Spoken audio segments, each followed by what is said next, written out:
The stage of The Late Show with Stephen Colbert glowed with its familiar blue lighting as the cameras focused on the host and his special guest co-host for the evening, Jimmy Kimmel.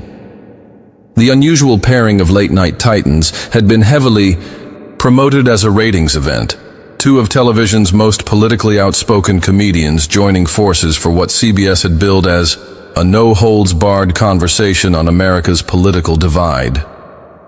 Their guest, former Florida Attorney General Pam Bondi, sat composed in a structured royal blue suit, her blonde hair perfectly styled, hands folded calmly in her lap. She had agreed to appear, knowing full well she was walking into potentially hostile territory as a conservative figure on a predominantly liberal show.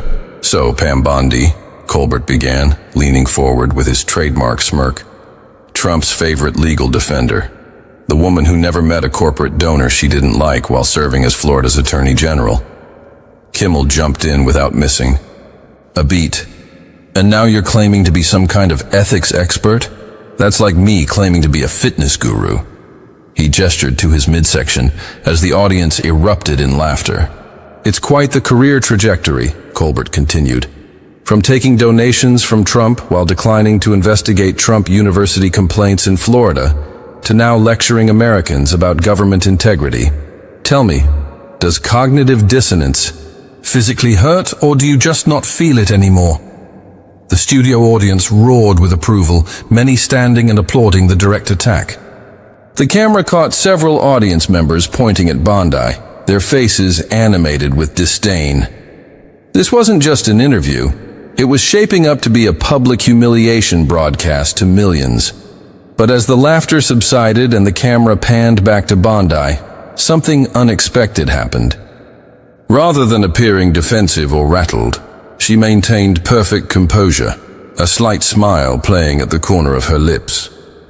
What followed in the next 12 minutes would shock not just the studio audience, but millions of viewers, as Bondi delivered a response so powerful and unexpected that it left both veteran hosts momentarily speechless and transformed what was intended as a political ambush into a moment of remarkable television. Before we dive deeper into this extraordinary exchange, make sure to hit that subscribe button and turn on notifications so you don't miss our analysis of the most impactful political confrontations shaping America's conversation. Stephen Colbert, 60, had built his reputation on sharp political satire. After rising to fame with his conservative character on The Colbert Report, his transition to The Late Show had cemented his position as one of late night's most politically engaged hosts. With declining ratings against more neutral competitors, Colbert had increasingly leaned into pointed political commentary to differentiate his show. Jimmy Kimmel, 56, had undergone his own evolution from the fraternity humor of The Man Show to becoming an occasionally tearful advocate for progressive causes on Jimmy Kimmel Live. His emotional monologues on healthcare and gun legislation had transformed his public image from comedian to political commentator. For both men, this special crossover episode represented an opportunity to leverage their combined star power against a representative of an administration they had frequently criticized. The stakes for them were straightforward: creating viral moments that would boost ratings and social media engagement while reinforcing their political brands. Across from them sat Pam Bondi, 58, whose career had been defined by both accomplishment and controversy. As Florida's first female attorney general, she had built a reputation as a tough prosecutor who took on human trafficking and opioid manufacturers. However, critics had frequently questioned her decision not to pursue investigations into Trump-related businesses after receiving campaign contributions, a point her hosts were clearly eager to emphasize. For Bondi, the stakes of this appearance were considerably higher. Widely rumored to be considering a Senate run, she needed to demonstrate she could handle hostile media questioning without appearing defensive or unprepared. Walking into the lion's den of late-night television represented significant risk, but also potential reward if she could effectively counter the narrative being constructed around her. "You know what I find fascinating," Kimmel continued, barely containing his amusement, is how someone goes from being a prosecutor supposedly dedicated to justice to becoming a defender of actions that any first-year law student could tell you are problematic at best.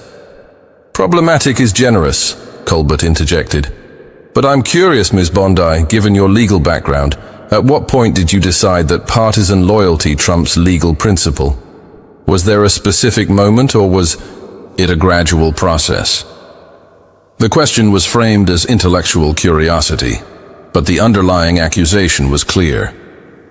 The audience murmured appreciatively at the thinly veiled suggestion of corruption or hypocrisy.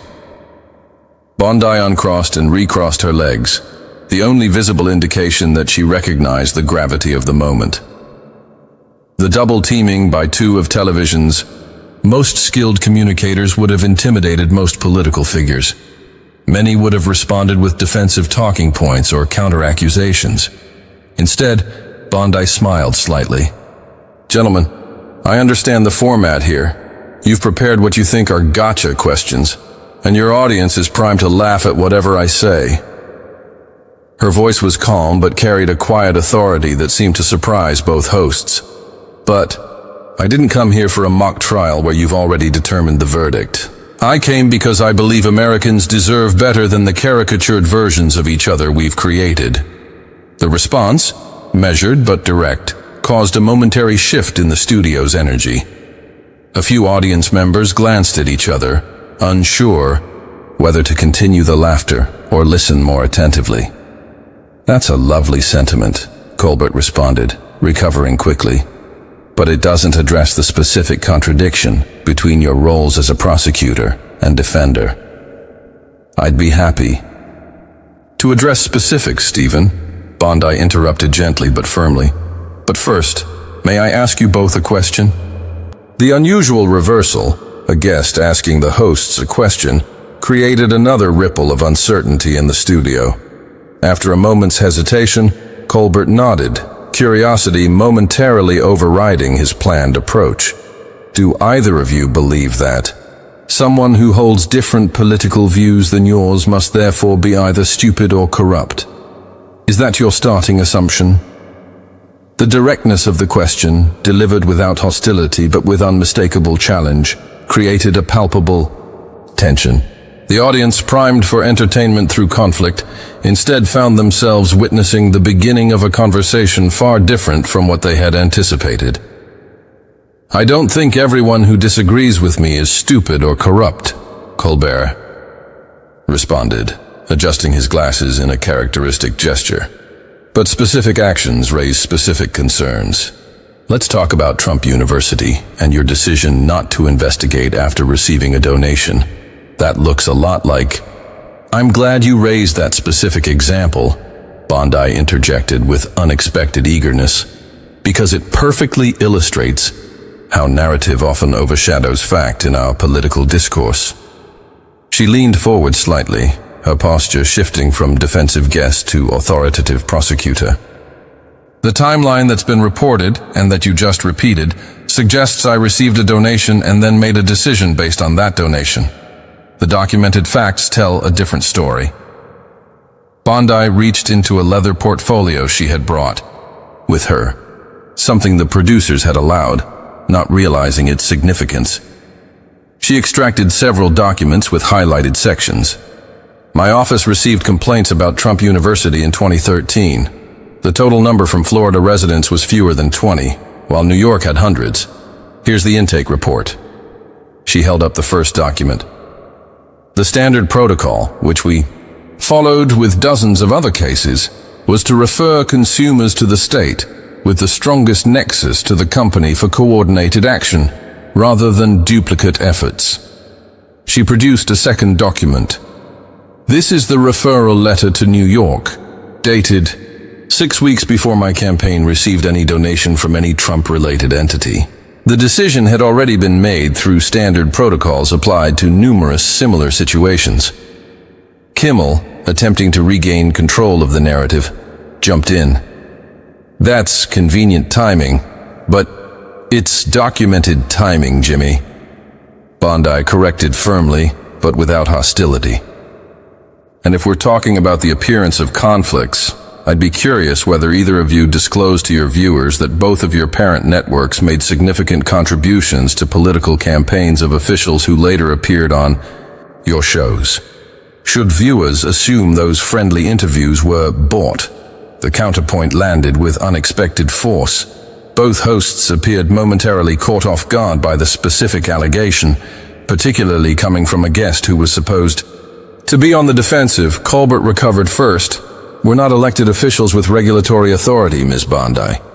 The comparison is about intellectual consistency, Stephen, Bondi replied. Either we believe that professionals can make decisions based on merits regardless of who contributes to campaigns or organizations they're associated with, or we don't. I'm simply suggesting that the standard should be applied equally. The audience, which had been enthusiastically applauding the host's initial barbs, now sat in attentive silence, witnessing an exchange far more substantive than the entertainment they had anticipated. Kimmel attempted to shift the focus. Let's talk about your defense of controversial administration policies after your time as Attorney General. Surely you can't claim those positions were just following protocol. I'm glad you asked about that, Bondi responded, again with that surprising eagerness that suggested she had anticipated the direction. Because it highlights another inconsistency in how we talk about legal representation in this country. She turned slightly to address the audience directly. When a defense attorney represents a client accused of a terrible crime, we don't assume the attorney endorses the crime. We understand they're fulfilling a crucial role in our legal system, ensuring due process and proper legal interpretation. In fact, we often celebrate attorneys who take on unpopular clients because we recognize that everyone deserves legal representation. She turned back to the hosts. Yet, when attorneys provide legal analysis or representation in political contexts, suddenly that principle vanishes. We assume they must personally endorse every position or action. That's not just inconsistent, it undermines the function of legal representation in a democracy. The response was not what either host had prepared for. Rather than defensive deflection or partisan talking points, Bondi was offering a thoughtful examination of principles that transcended the immediate political context. Colbert, visibly reassessing his approach, leaned forward. That's an interesting philosophical position, but surely there's a difference between providing criminal defense and actively advocating for policies many consider harmful. There is a difference, Bondi acknowledged, surprising the hosts with her concession. And that's a legitimate area for disagreement. What I'm suggesting is that we can have that substantive debate without questioning each other's basic integrity or intelligence. She paused, then added with remarkable candor, I've made mistakes in my career. Every public official has. What troubles me is that we've created a political culture where acknowledging any error is seen as fatal weakness, while insisting you've never been wrong about anything is rewarded as strength. That doesn't serve any of us well, regardless of political affiliation. The studio had fallen completely silent. This wasn't the caricature of a conservative figure they had expected to mock. This was a thoughtful professional, raising legitimate concerns about the nature of public discourse that transcended partisan positioning. As the segment headed toward a commercial break, Kimmel made one last attempt to reassert the original framing. These are all very eloquent deflections, Ms. Bondi, but they don't address the fundamental. They're not deflections, Jimmy, Bondi interrupted, her tone still measured but now carrying an unmistakable intensity. They're an invitation to a different kind of conversation than what you planned for tonight. One where we actually explore ideas rather than perform predetermined roles for audience approval. With that pointed observation about the very format of the show, the segment cut to commercial, leaving both hosts visibly unsettled and the audience murmuring in surprised discussion. What had been planned as a simple exercise in political theater had veered into unexpected territory, and the most powerful moments were yet to come. When the show returned from commercial break, The dynamic had visibly shifted. Colbert's posture had changed, his typical performative confidence replaced by a more authentic attentiveness. Kimmel's usual smirk had faded, his expression now reflecting something closer to genuine curiosity. "Before the break," Colbert began, his tone noticeably different, "you were making a point about how we discuss legal representation in political contexts. I'd like to follow up on that, because it raises interesting questions about how we view professionals across political divides." Bondi nodded appreciatively at the shift toward substance. "Thank you, Stephen. I think this gets at something fundamental in our current discourse.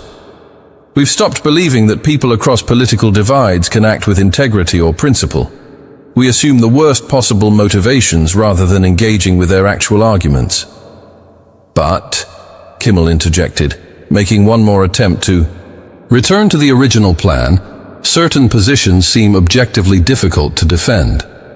At some point, doesn't it become legitimate to question someone's judgment or values?" "Absolutely," Bondi agreed, again surprising the hosts with her willingness to concede points. "Robust disagreement is essential in a democracy. What I'm questioning is the automatic assumption of bad faith. The belief that anyone who reaches different conclusions than you must be doing so out of corruption, stupidity, or malice." She leaned forward, her expression intensifying. "Let me share something personal that might surprise your audience.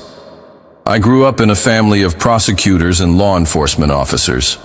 From childhood, I was taught that justice means applying the law equally regardless of who someone is. That core value hasn't changed throughout my career." Her voice took on a quality of genuine conviction that cut through the usual performance aspects of late-night television. "I've prosecuted cases against powerful people from both political parties. I've taken positions that cost me relationships and opportunities. I've made decisions I later reconsidered. But at no point have I abandoned my fundamental commitment to equal application of the law." She looked directly at Colbert. "You began this interview by suggesting I must suffer from cognitive dissonance. What if instead I've been guided by consistent principles applied to complex situations where reasonable people might reach different conclusions?" The question hung in the air, challenging not just the hosts, but the audience to reconsider their assumptions. In that moment, something remarkable happened. Stephen Colbert, master of ironic detachment, responded with unexpected authenticity. "That's a fair challenge," he acknowledged, setting aside his prepared questions. "I think there's a larger issue you're raising about how we've lost the ability to assume good faith across political differences. It's something I struggle with myself." This momentary breaking of the fourth wall, the sudden shift from performance to genuine conversation, created an electric atmosphere in the studio. Viewers were witnessing something rare in modern political discourse, an authentic exchange that transcended the usual scripted confrontations. Kimmel, perhaps sensing the moment's potential, asked with surprising sincerity, "What do you think has caused that breakdown? Why can't we disagree without assuming the worst about each other?" Bondi's expression softened at the genuine question. "I think about this constantly, Jimmy. Part of it is how our media ecosystems have evolved, on all sides, to reward outrage and certainty over nuance and reflection. Part is how social media algorithms amplify the most divisive voices, and part is human nature. It's easier to dismiss others as evil or stupid than to engage with the possibility that they might have valid perspectives." She paused, then added, with remarkable vulnerability, "I worry about where this leads us as a country.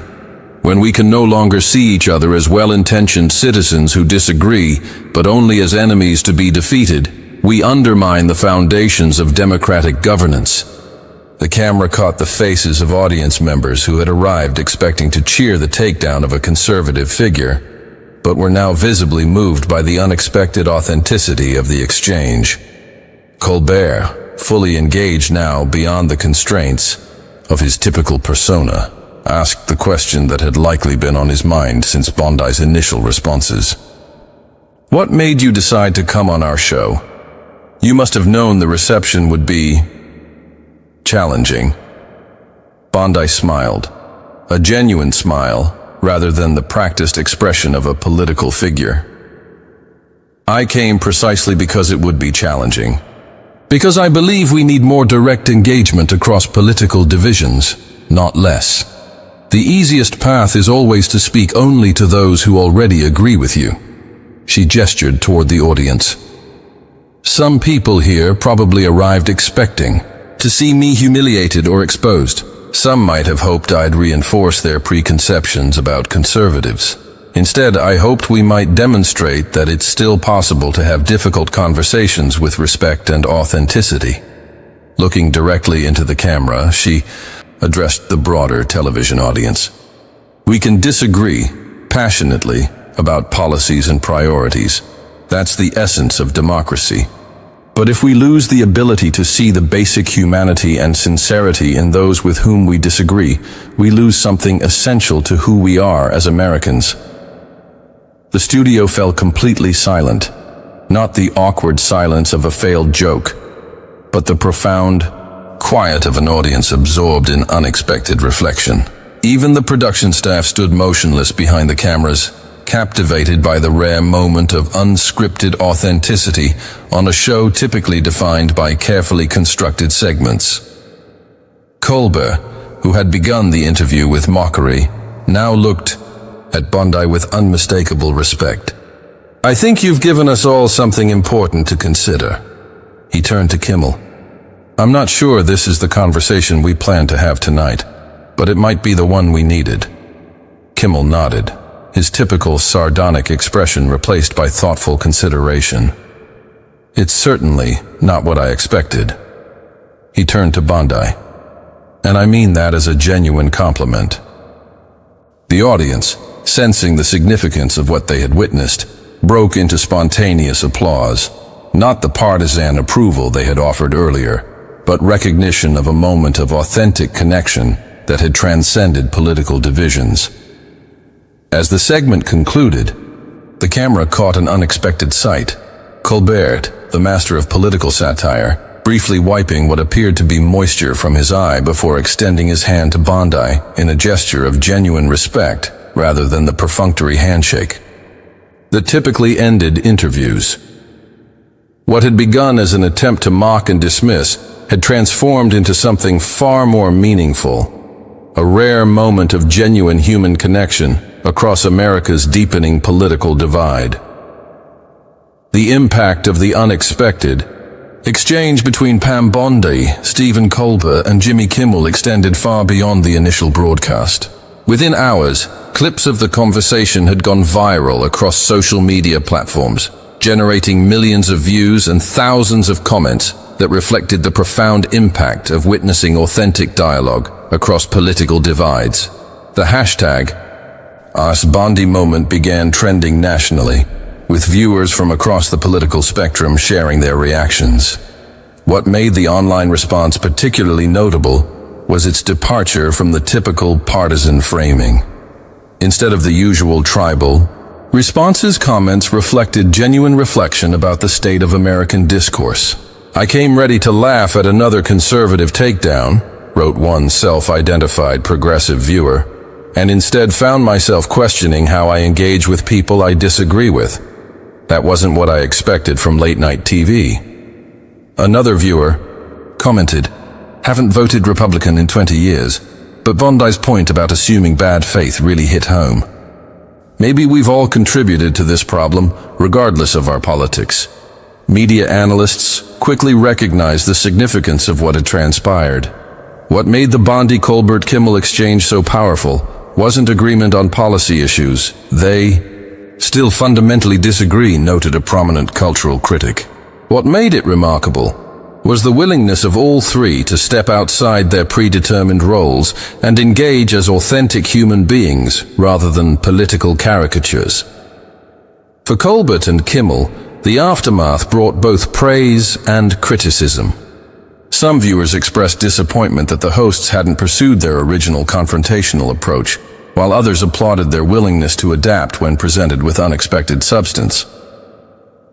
Colbert addressed the moment on his show the following night, demonstrating rare reflection for a late-night host. "Last night, something unusual happened here," he acknowledged. "We had planned a different kind of segment with former Attorney General Bondi, and she challenged us to have a more substantive conversation. What followed was a reminder that sometimes the most powerful television isn't about scoring points, but about genuine human connection." Kimmel similarly reflected on his own show, telling his audience, "I've been doing this for a long time, and occasionally something happens that makes you step back and think about the work we do and how we engage with people we disagree with." Last night was one of those moments.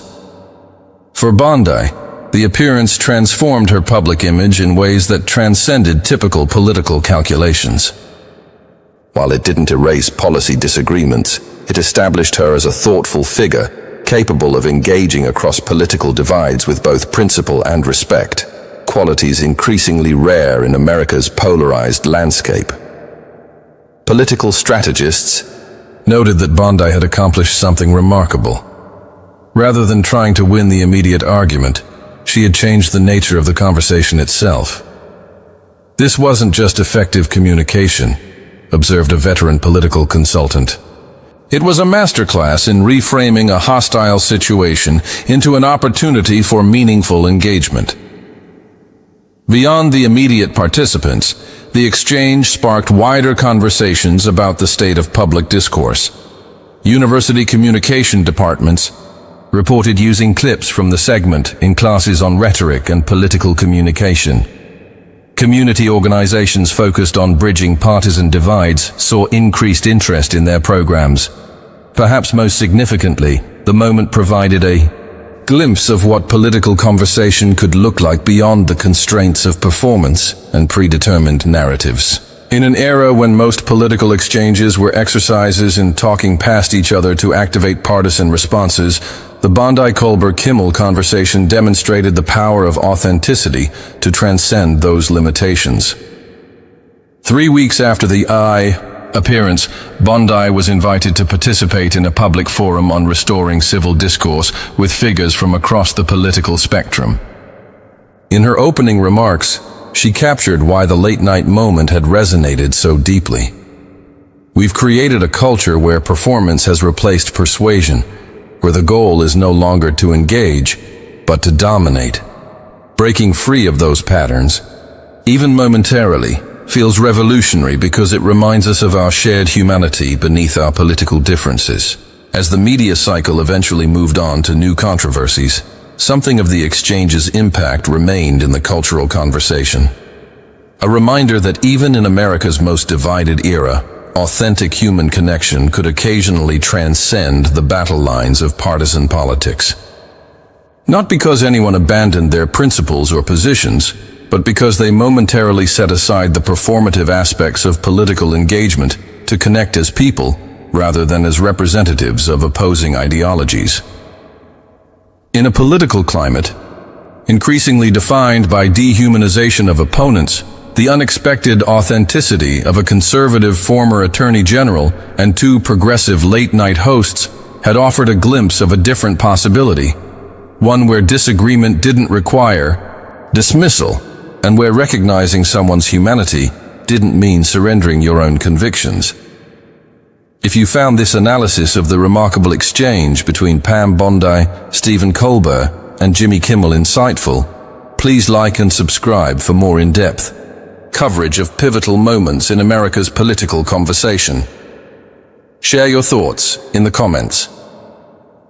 Do you think authentic communication across political divides is still possible in today's polarized environment? Your support helps us continue bringing you thoughtful analysis of the dynamics shaping our public discourse.